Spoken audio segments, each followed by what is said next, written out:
जय बाळूमामा मित्रांनो, नमस्कार.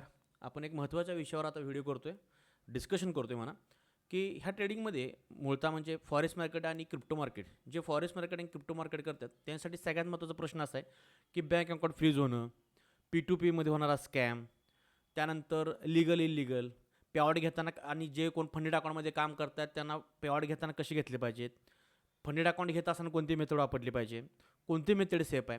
ह्या सगळ्या प्रश्नाची उत्तर आपण स्टेप बाय स्टेप एक व्हिडिओ सिरीज करतोय, त्या माध्यमातून बघण्याचा प्रयत्न करणार आहे.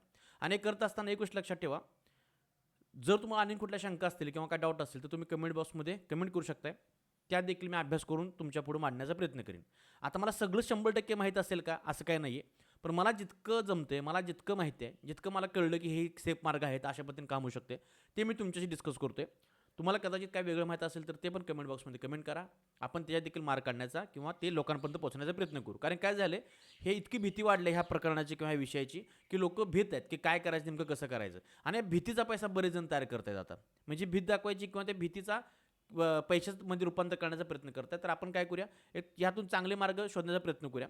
तर आपण अगदी सिरीजमध्ये लीगल इलिगलपासून ते बँक अकाउंट फ्रीज आणि सगळ्यात महत्त्वाच्या इश्यूमध्ये बँक अकाउंट फ्रीज होणं, पी टू पी स्कॅम आणि कुठली सेफ मेथड आहे मग पे आउट करण्याची किंवा डिपॉझिट विड्रॉ करण्याची. तर आजचा पहिला व्हिडिओ आपला ह्या सिरीजमधला घेतोय आपण. हा पहिला व्हिडिओ घेत असताना मला तुमच्याबरोबर एक स्कॅम डिस्कस करायचं आहे. म्हणजे अकाउंट फ्रीज झालं एका माझ्या मित्राचं मागच्या महिन्यात, एका महिन्यापूर्वी. तर ते कसं झालं, काय झालं आणि त्यातून आपण काय शिकतोय किंवा आपल्याला काय बघायला मिळेल किंवा आपण काय काळजी घेतली पाहिजे हे कळलं.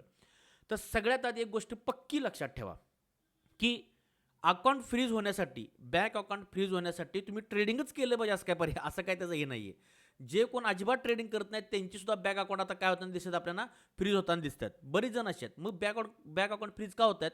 कारण की ऑनलाईन फ्रॉड इतका मोठ्या प्रमाणात वाढला आहे, त्याचा परिणाम असा व्हायला लागला की बँक अकाउंट फ्रीज होतात. तर ती का होतात, कशी होतात आणि आपण काय काळजी घेतली पाहिजे बघूयात. तर त्याच्याबरोबर स्कॅम काय झालं माहिती आहे का? तो आपला एक मित्र आहे.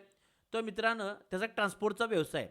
त्याचा ट्रान्सपोर्टचा व्यवसायाने व्यवसायाच्या दृष्टिकोनातून त्यांचे काहीतरी डिझेल कार्ड असतात काहीतरी, त्यांना त्यामध्ये पॉईंट मिळतात. मग ते फेसबुकवर त्यानं काय केली, एक ॲड बघितली.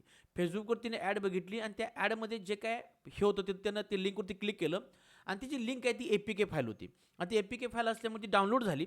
डाउनलोड झाल्यानंतर त्याचा जो मोबाईल आहे तो हॅक झाला. मोबाईलमधला डाटा हॅक झाला, सगळ्या गोष्टी हॅक झाल्या आणि त्यातून परत काय झालं, त्यातून जे काय त्याचं बँक अकाउंट होतं त्या बँक अकाउंटवरील पैसे 5,000-5,000 5,000 असे करताय ना, त्याच्या अकाउंटवरचे पैसे उडायला लागले आणि त्याच्या अकाउंटवरती काहीतरी 20,000-30,000 रुपये होते काहीतरी शिल्लक. तर ते 5,000 करत काय झाले, सगळे त्याच्या अकाउंटवरचे पैसे उडायला लागले. त्यानंतर म्हणजे एकतर त्याच्या अकाउंटवर आता काय झालं आहे, फ्रॉड झाला आहे. म्हणजे त्याचं अकाउंट कोणीतरी स्कॅमरने हॅक केलेलं आहे. ते झालं. ते होत असताना तो बँकेमध्ये जाणार होता आणि बँकेमध्ये जाऊन त्यानं त्याचा जो अकाउंट आहे तो ब्लॉक करायला लावणार होता, की ब्लॉक करा, माझं अकाउंट असं हॅक झाले म्हणून. त्याच्या आधीच काय झालं, त्याच्या अकाउंटवरती 50,000 रुपये डिपॉझिट झाले. आता हे कुणी केले, जो स्कॅमर आहे त्या स्कॅमरने ह्याचं अकाउंट हॅक केलं होतं. त्यामुळे ह्याच्या अकाउंटवर आपोआप 50,000 रुपये आले आणि लगेच विदिन मिनिट परत आणि ते 50,000 रुपये विड्रॉल झाले. ठीक आहे. आणि उलट काय झालं, ह्याच्यावरतीच फ्रॉडची केस बसली. म्हणजे ज्याच्या आता गंमत काय झाली ते लक्षात घ्या बरं का. हा क्रोनॉलॉजी समजून घ्या. क्रोनॉलॉजी काय झाल्या, ह्याचं अकाउंट हॅक झालं. अकाउंट हॅक झाल्यानंतर ह्याच्या अकाउंटवरचे पैसे 5,000 उडाले. येस. परत ह्याच्या अकाउंटवरती 50,000 आले आणि एका मिनिटाच्या आत परत विड्रॉल पण झाले. ठीक आहे. आणि ते झाल्यानंतर आता जो स्कॅमर आहे ना, त्या स्कॅमरनं आणि कुणाला तरी काय केलं असणार आहे, फसवलं असणार आहे. आणि ते फसवलं असल्यामुळे त्या स्कॅमरनं काय केलं, ज्या कुठल्या दुसऱ्या व्यक्तीला फसवले त्याचे 50,000 रुपये त्याने त्याच्या बँक अकाउंटवरून काढले आणि काय केलं, ह्या माझ्या मित्राच्या अकाउंटवरती 50,000 रुपये टाकले. म्हणजे ही चेन आहे ना, ही चेन इकडे फिरवली त्यानं. त्याच्या अकाउंट घेतले का नाही घेतले आणि ह्याच्या अकाउंटवरून परत दुसऱ्याच्या अकाउंटवर कुठंतरी वळले असतील त्यानं. मग झालं काय, सापडला कोण, हा मित्र की ज्याचा काही संबंध नाही फ्रॉडशी. हां. पण त्याच्यावरती हा ज्या व्यक्तीचे पैसे गेलेत ना, त्याने काय घेतली, त्याने केस घातली की माझ्या असं अकाउंटवरती फ्रॉड झाला, माझे 50,000 रुपये उडालेत. मग सायबर सेलनं काय बघितले की ह्याच्या अकाउंटवरून कुठे पैसे गेले, तर माझ्या मित्राच्या अकाउंटवरती गेलेत. म्हणजे ह्या व्यक्तीने फ्रॉड केला ना, म्हणजे असं दिसतंय. त्यामुळे हे अकाउंट काय केलं, तिने ब्लॉक केलं, फ्रीज केलं आणि ह्या अकाउंटवरती किंवा त्याच्यावरती ती सायबर सेलची केस पडली. आता इथं समजण्याची गोष्ट काय समजून घ्या. ह्या ज्या सायबर केसेस होतात का नाही किंवा अकाउंट फ्रीज होतात नाही, ह्याच्या पाठीमागे एकमेव कारण काय माहिती आहे का, जे फ्रॉड होतात नाही, समजा ए नावाच्या व्यक्तीबरोबर फ्रॉड झाला. फ्रॉड झाला, त्याच्या अकाउंटवरून पैसे उडवले, कुठल्या माध्यमातून उडले असतील. मग ते स्कॅमर असू देत, काही असू दे, काय असू दे. आणि ह्या ए नावाच्या व्यक्तीनं जर केस घातली ना, तर ए नावाच्या व्यक्तीवरून कुठल्या कुठल्या बँक अकाउंटवरती पैसे गेलेले आहेत, बरं का. समजा सी नावाचे गेले, डी नावाचे गेलेत, तर काय करतात सिस्टम, काय करते आपली, ह्यांचे बँक अकाउंट फ्रीज करते. त्याचबरोबर ह्यांच्या अकाउंटवरून परत कोणत्या अकाउंटवरती पैसे गेलेत ते अकाउंट देखील फ्रीज करायला लागतात. बरं, फ्रीज करणं म्हणजे काय, समजा ह्याच्या अकाउंटवरती 1,00,000 रुपयाचा फ्रॉड झाला आहे, ठीक आहे. मग 1,00,000 एका प्रत्येक अकाउंटवर गेले नसतात ना, वेगवेगळे गेले असणार आहेत. मग काय काय होतं, काय केलं जातं, एक तर ज्या अकाउंटवरती पैसे गेलेत ते पूर्ण अकाउंटच फ्रीज केलं जाते, किंवा जितका फ्रॉड मनी, आता 1,00,000तले समजा इथे 20,000 गेले असतील, इथं 30,000 गेले असतील, असं डिवायडेड झालं असेल, तर फक्त तेवढ्याच पैशाला इथं लीन लावला जातो, म्हणजे तेवढेच पैसे फ्रीज केले जातात. आता हे कुणाच्या हातात आहे, हे बँकेच्या हातात आहे, की पूर्ण बँक अकाउंट फ्रीज करायचं का तेवढीच रक्कम फ्रीज करायची, ठीक आहे. अशा पद्धतीनं म्हणजे ह्याच्यामध्ये एक गोष्ट समजली पाहिजे, कधीही आपल्या अकाउंटवर येणारा पैसा, आपल्या बँक अकाउंटवर येणारा पैसा हा कोणत्या माध्यमातून आला हे आपल्याला माहिती आहे का, नाही आहे माहीत.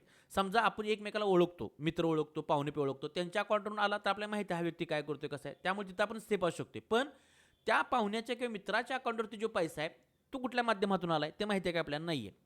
मग इथं काय होते, आपल्या फॉरेक्स ट्रेडिंग असू दे किंवा क्रिप्टो ट्रेडिंग असू दे, ह्याच्यामध्ये आपण P2P करतो. म्हणजे काय करतो, पर्सन टू पर्सन किंवा पेअर टू पेअर ट्रान्झॅक्शन करतोय, आणि आपण अशा व्यक्तींबरोबर ट्रान्झॅक्शन करत असतो की ते आपण त्यांना कधी बघितलं पण नसते. हे एकदम आपल्याला अनोळखी व्यक्ती असतात. त्यामुळे ह्यांच्या अकाउंटवरून पैसा आपल्या अकाउंटवरती आला तर त्या व्यक्तीकडून कशा माध्यमातून पैसा कमवला आपल्याला माहीत नाही आहे. तो फ्रॉडचा असू शकतोय. त्यामुळे तो जो फ्रॉडचा पैसा असेल किंवा त्या व्यक्तीच्या अकाउंटवर कोणतरी फ्रॉडचा पैसा ट्रान्सफर केला असेल तर त्या चेनमध्ये आपण पण येणार आणि आपण पण अडकणार. मग त्यामुळे आपलं अकाउंट पण काय होऊ शकते, फ्रीज होऊ शकते. ठीक आहे, लक्षात घ्या. हे P2P मध्ये जास्त का होते, कारण की व्हाईट मनी करण्यासाठी USDचा वापर केला जातो जास्तीत जास्त. म्हणजे एखाद्याकडे खूप सारे पैसे आहेत तर त्याला ते व्हाईट मनी करायचं आहे. ते व्हाईट मनी करण्याचे मार्ग कोणते आहेत मग, तर सगळ्यात त्यांना सेफ आत्ताचा मार्ग वाटतो म्हणजे USD करणे. म्हणजे USDमध्ये ट्रान्सफर करायचे, म्हणजे खूप मोठ्या बल्कमधला विषय बरं का. ते USDमध्ये ट्रान्सफर करायचे आणि ते USDमध्ये ट्रान्सफर करून झाल्यानंतर परत मग ते दुसऱ्या कुठल्या तर मार्गातून दुबई म्हणा ह्या गोष्टी तिकडे जाऊन नाही ना, किंवा दुसऱ्या कुठल्या ट्रस्ट वर्ल्ड वगैरे अशा गोष्टीमध्ये ठेवून साठवून ठेवून नंतर ज्यावेळी त्यांना ते कॅश आउट करता येतील ते करतील. पण एकदा ते USDमध्ये ट्रान्सफर झाले का नाही, एकदा ब्लॉकचेनमध्ये गेल्यानंतर ते कुणालाच काय कळणार नाही आणि ते व्हाईट झाले. मग कळलं का तुम्हाला. त्यामुळे P2P मध्ये सगळ्यात जास्त ही लोक किंवा फ्रॉड करणारे किंवा व्हाईट मनी करणारे लोक इथं येतात. त्यामुळे ह्या आपल्या क्षेत्रामध्ये थोडासा स्कॅम हा जास्त आहे इतर क्षेत्रांपेक्षा. बाकी इतर ठिकाणी देखील होतेच. आता हा स्कॅम समजून घ्या. तुम्हाला स्कॅम आता कळलाच असणार आहे काय आहे नेमकं. काय आहे, एखादा व्यक्ती कोणी असू दे, हां, त्या व्यक्ती, त्या ए नावाचा व्यक्ती आहे ज्या अकाउंटवरती फ्रॉड झाला आहे, हा केस टाकणार. हा केस टाकल्यानंतर सायबर सेल काय करते, की ज्या अकाउंटवर हे जे ट्रान्झॅक्शन झालेले आहेत ते सगळे अकाउंट काय करते, फ्रीज करते. आता ह्याच्या अकाउंटवरती 5,00,000चा समजा फ्रॉड झाला आहे, तर ह्यांच्या अकाउंटवर कुठं कुठं पैसे ट्रान्सफर झालेत, म्हणजे ट्रान्सफर झालेत, ते प्रत्येक अकाउंट काय केलं जाते, फ्रीज केलं जाते. म्हणजे इथं समजण्याची गोष्ट काय आहे, आपल्या अकाउंटवर आलेला पैसा हा फ्रॉडचा असू शकतोय, त्यामुळे अकाउंट फ्रीज होऊ शकते. पण आपण ज्यावेळी पैसे पाठवतो कुणाला तरी त्यावेळी अकाउंट फ्रीज होत नाही. म्हणजे काय कळलं का तुम्हाला, पैसे रिसिव्ह केल्यानंतर जे रिसिव्ह झालेले पैसे आहेत त्या रिसिव्ह झालेल्या पैशाचा सोर्स माहीत नसल्यामुळं अकाउंट फ्रीज होण्याची शक्यता आहे. पण आपण जर कुणाला पैसे पाठवू तर मात्र अकाउंट तिथं फ्रीज होण्याची शक्यता पूर्णपणे कमी आहे. कारण की आपण पाठवा लागलोय ना, आपण INR द्या लागलोय दुसऱ्यांना. ओके, कळलं. म्हणजे आपण काय काळजी घ्यायची आहे, आपल्या अकाउंटवर पैसा येणारा तो कशा प्रकारचा आहे. मग आता आपण हे ट्रेडिंगमध्ये काम करत असताना फॉरेक्स मार्केट असू दे, क्रिप्टो मार्केटमध्ये असू दे, आपल्याला INR आपल्या अकाउंटवरती केव्हा तरी कॅश आउट करावी लागणार आहेत. मग हे कॅश आउट करत असताना आपण ऑनलाईन बँकिंग, UPI किंवा दुसऱ्याच्या अकाउंटवर आपल्या अकाउंटवरती घेणे हे पर्याय टाळले पाहिजेत. मग कोणते पर्याय आहेत, कशा प्रकारे आपण काम करू शकतो ते आपण काय करूया एका नेक्स्ट व्हिडिओमध्ये बघूयात. फ्रीज कधी होणार आहे. एकच गोष्ट क्लिअर आहे, तुम्ही ट्रेडिंग करा अगर न करा, आपल्या बँक अकाउंटवर जिथूनही ऑनलाईन पैसे आले, ते ऑनलाईन पैसे आलेले आपल्याला सोर्स माहिती नसतात. त्या जर बँक अकाउंटवरती कुठला फ्रॉड झाला असेल किंवा फ्रॉडचा पैसा आला असेल तर ही चेन आहे, चेन. ह्या बँक अकाउंट पण फ्रीज होणार आणि तुमच्या अकाउंटवरती पाठवले त्यामुळे तुमचं पण फ्रीज होणार. ठीक आहे. मग हे फ्रीज झालेलं अनफ्रीज कसं करायचं, काय करायचं, ह्या प्रोसेस आपण काय करूया एखाद्या नेक्स्ट व्हिडिओमध्ये बघूयात. आत्तापुरतं इतकंच. धन्यवाद.